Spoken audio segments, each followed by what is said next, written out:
Hello, so today I'm going to present my second assignment, that is SQL queries.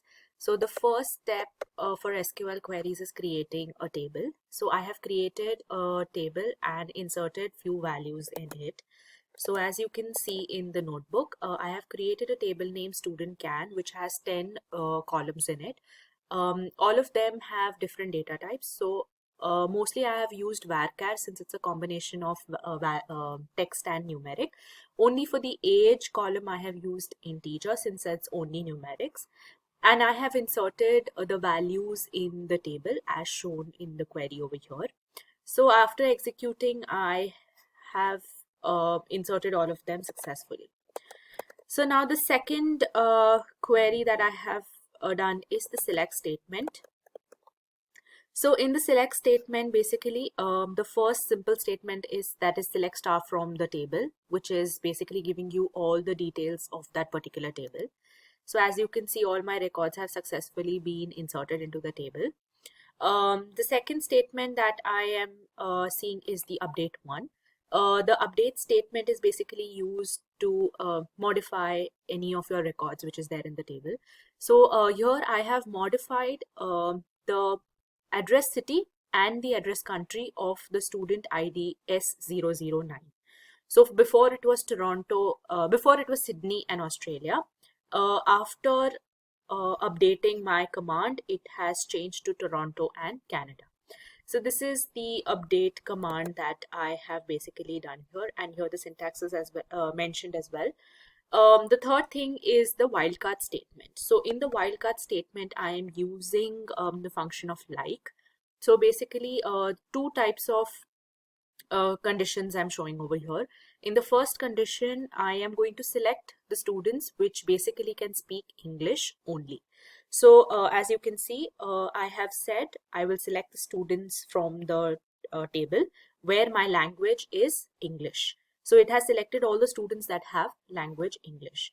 In the second condition, I am basically selecting students which are from countries that start with a U followed by n number of letters. So that's why I have written like U percentage. So it will start with U followed by any number of letters. So as you can see, this country of birth is UK and US. So all the students that are from the country starting with U have been shown over here. So this is the wildcard statement that is there. The next command that I'll be working on is the alter table. So alter table is basically I'm going to use to modify or delete or add any of my columns.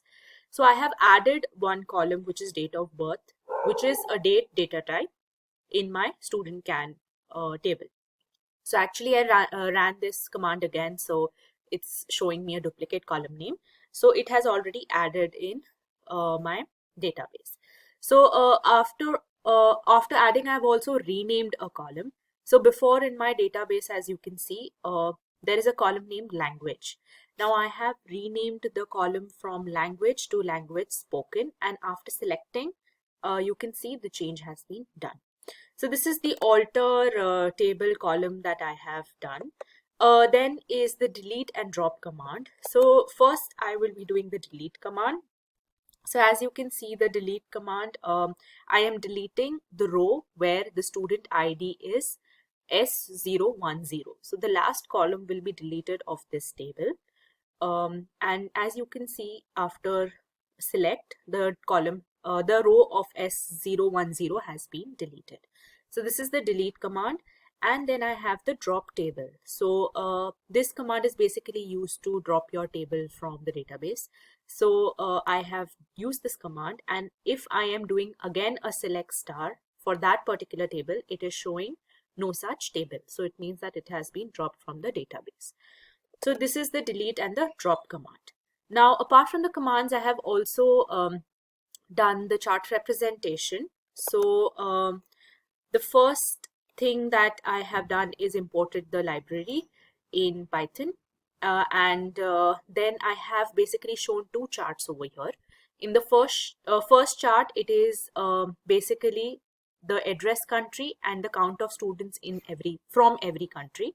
And in the second chart, there are the number of the students for every year of enrollment. So these are the commands that I have done. here are the links, which is the video link for YouTube and also the link for the HTML file.